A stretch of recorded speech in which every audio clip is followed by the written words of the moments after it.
நண்பர்களே, இன்றைய காலை பொழுதிலும் கூட இது வானத்தின் வாசல் ஊழியத்தின் மூலம் உங்களை சந்திப்பதில் கர்த்தருக்குள் மிகுந்த சந்தோஷம் அடைகிறேன். நன்மைக்காக எதிர்பார்த்து கொண்டிருக்கிறீர்களா? என்னுடைய வாழ்க்கையில் எப்பொழுது ஒரு நன்மை நடக்கும், என்னுடைய வேலை விஷயத்தில் எப்பொழுது ஒரு நன்மை நடக்கும், என் பிள்ளைகளுடைய காரியத்தில் எப்பொழுது ஒரு நன்மை நடக்கும், எல்லாமே தடையாய் நின்று கொண்டிருக்கிறதே. அந்த தடைகளெல்லாம் விலகி என் வாழ்க்கையில் நன்மை நடக்காதா என்று தேவ சமூகத்தில் காத்து கிடக்கக்கூடிய ஒவ்வொரு தேவ ஜனங்களையும் பார்த்து ஆண்டவர் சொல்கிறார், உன் வாழ்க்கையில் ஏற்ற வேளையில் நன்மைகளை செய்து தருவேன் என்று ஆவியானவர் குடும்பங்களை பார்த்து கூறிக்கொண்டிருக்கிறார். இன்றைய காலை பொழுதிலும் கூட ஆண்டவர் நமக்கு தரக்கூடிய நல்ல வார்த்தை என்னவென்றால், சகரியா 9ஆம் அதிகாரம் 12ஆம் வசனம் இவ்வாறாக சொல்கிறது, இரட்டிப்பான நன்மையை தருவேன், இன்றைக்கே தருவேன். வசனம் இவ்வாறாக சொல்லுகிறது, இரட்டிப்பான நன்மைகளை தருவேன், இன்றைக்கே தருவேன். ஆண்டவர் குடும்பங்களை பார்த்து சொல்லுகிறார், இரட்டிப்பான நன்மைகளை இன்றைக்கே ஆண்டவர் உங்கள் குடும்பத்தில் தரப்போகிறார் என்று ஆவியானவர் குடும்பங்களை பார்த்து வாக்கு கொடுத்து கொண்டிருக்கிறார். இன்றைக்கு அநேக குடும்பங்கள் நன்மைகளை பெற்றுக்கொள்ள முடியாதபடிக்கு சத்துருவானவனுடைய பிடிக்குள் இருந்து கொண்டிருக்கிறார்கள். திருமணம் என்கிற நன்மை நடைபெறாமல் அநேக குடும்பங்கள் தடைப்பட்டு காண கிடக்கிறது. என் வாழ்க்கையில், என் பிள்ளைகளுடைய வாழ்க்கையில் இந்த நன்மைகள் எப்பொழுது நடக்கும் என்று எதிர்பார்த்து கொண்டிருக்கக்கூடிய தேவ ஜனங்கள் அநேகம் இருக்கிறார்கள். வியாதியில் ஒரு மாற்றம் எப்பொழுது நடக்கும், அந்த வியாதி மாற்றப்பட்டு என்னுடைய சரீரம் புது பலன் எப்பொழுது அடையும் என்று அநேகர் காத்து கொண்டிருக்கிறார்கள். என்னுடைய கடன் பாரத்தில் ஒரு மாற்றத்தை ஆண்டவர் தரமாட்டாரா, என்னுடைய பிள்ளைகளுடைய வாழ்க்கையில் ஒரு மாற்றத்தை தரமாட்டாரா என்று அநேகர் இதை குறித்தே தேவ சமூகத்தில் அறிக்கையிட்டு கொண்டிருக்கிறார்கள். அந்த குடும்பங்களை பார்த்து ஆண்டவர் சொல்லுகிறார், நான் உங்களுக்கு நன்மைகளை செய்து தருவேன். நான் நன்மைகளை செய்து தரும்போது அது ரெட்டிப்பாய் உங்களுடைய கரத்தில் வந்து சேரும். நீங்கள் சோர்ந்து போகாதிருங்கள், எப்பொழுதும் விழித்திருந்து ஜெபியுங்கள். சோதனைக்காரனாகிய சத்துருவானவன் உங்கள் குடும்பத்துக்குள்ளாடி நுழைந்து உங்களுடைய நன்மைகளை எல்லாம் வேட்டையாடி கொண்டிருக்கக்கூடிய வேளையில் ஆண்டவர் சொல்லுகிறார், சத்துருவை பார்த்து பயப்படாத, அவன் வீட்டுக்குள்ளாடி கொண்டு போடுகிற பொல்லாத கிரியைகளை பார்த்து நீ பயப்படாத.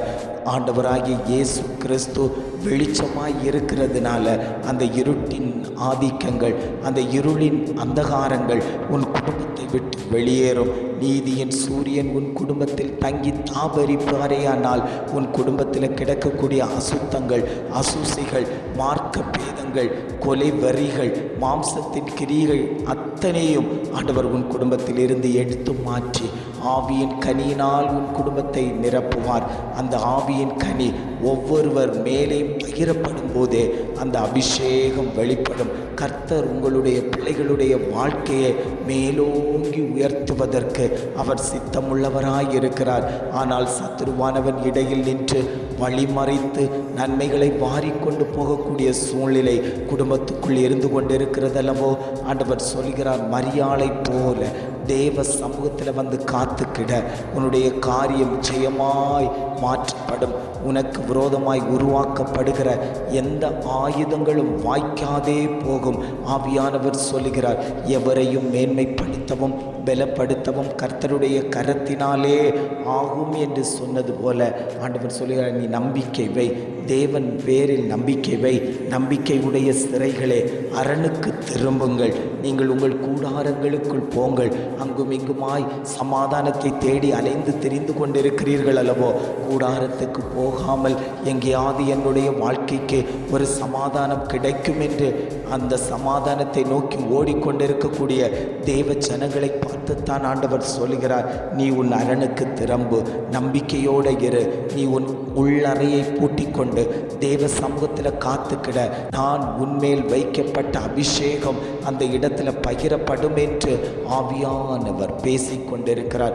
அந்த அபிஷேகம் உனக்குள்ளாடி வெளிப்படும் போது உன் குடும்பத்தில், உன் பிள்ளைகளுடைய வாழ்க்கையில் பற்றி பிடித்து கொண்டு இருக்கக்கூடிய பொல்லாத பிசாசுகள் வெளியேறும். தேவன் உன் பேரில் பற்றுதலாய் இருக்கிறார். நீதிமான்கள் மேல் அவருடைய கண்கள் நோக்கமாய் இருக்கிறது. ஆண்டவர் சொல்கிறார், வார்த்தைகள் புறப்படும் போது பல கிரியைகள் குடும்பத்துக்குள்ளாடி சம்பவித்து கொண்டிருக்கிறது. ஆண்டவர் சொல்கிறார், இரட்டிப்பான நன்மையை நான் உனக்கு தரப்போகிறேன். ஒரு நன்மை இல்லை, ரெண்டு நன்மை இல்லை, ரெட்டிப்பாய் டபுளாய் அந்த ஆசீர்வாதத்தை ஆண்டவர் தரப்போகிறார். வேலையில் ஒரு ப்ரமோஷன் தரப்போகிறார். வெளியிலிருந்து நன்மைகள் உன் கரத்தில் வந்து சேரும். உன்னை உயர்த்துவதற்கு ஆண்டவர் சித்தமாய் இருக்கிறதுனால அவருடைய பொக்கிஷ சாலைகள் உனக்காக திறக்கப்படும். வானத்தின் பலகணிகள் உனக்காக திறக்கப்படும். இருளுக்குள் கிடைக்கக்கூடிய அந்த பொக்கிஷங்கள் உன் கரத்தில் வந்து சேரும். ஒளிப்பிடத்தில் மறைத்து வைத்திருக்கக்கூடிய பொக்கிஷங்கள் உன் கரத்தில் வந்து சேரும். நீ ஆச்சரியப்படுகிற அளவில் கர்த்தர் என்னை எவ்வளவாய் உயர்த்த சித்தமாய் இருக்கிறார் என்று சொல்லக்கூடிய அளவில் உன் வாழ்க்கையில் ஒரு வெளிச்சத்தை காணப்போகிறாய் என்று ஆவியானவர் குடும்பத்தை பார்த்தாண்டவர் வாக்கு கொடுத்து கொண்டு இருக்கிறார். ஜெபிக்கலாமா? அன்பின் பரலோக பிதாவே, இந்த காலை பொழுதுக்காக நாங்கள் உம்மை துதிக்கிறோம், ஸ்தோத்தரிக்கிறோம். ஆண்டவரே, இந்த காலை பொழுதிலும் கூட ஆண்டவர் எங்களுக்கு தந்த நல்ல வார்த்தைகளுக்காக நாங்கள் உமக்கு நன்றி செலுத்துகிறோம். ஆண்டவரே, இரட்டிப்பான நன்மையை தருவேன், இன்றைக்கே தருவேன் என்று வாக்குத்தத்தம் பண்ணின தகப்பன், ஆண்டவரே, நீர் சொன்ன அந்த இரட்டிப்பான நன்மைகள் எங்கள் குடும்பத்தில் வந்து சேருவதற்கு கர்த்தர் இரக்கம் பாராட்டும்படியாய் நாங்கள் ஜெபிக்கிறோம். ஆண்டவரே, இதை கேட்டுக்கொண்டு இருக்கக்கூடிய ஒவ்வொரு குடும்பத்தின் மேலேயும் இரட்டிப்பான அபிஷேகம், இரட்டிப்பான ஆசீர்வாதம் அந்த குடும்பங்கள் மேலே நிழலிடப்படும்படியாய் நாங்கள் ஜெபிக்கிறோம். ஆண்டவரே, உம்முடைய செட்டை நிழலுக்குள் கர்த்தர் மூடி மறைத்து கொண்டதற்காக நாங்கள் உமக்கு நன்றி செலுத்துகிறோம். இம்மட்டுமாய் வழிநடத்தின தகப்பன், இனியும் நீர் அவர்களை வழிநடத்தும்படியாய் நாங்கள் ஜெபிக்கிறோம். எங்களை தாழ்த்தி தருகிறோம். துதிகன மகிமை எல்லாம் உமக்கே செலுத்துகிறோம். மீட்பர் இயேசுவின் மூலம் ஜெபம் கேளும் நல்ல பிதாவே.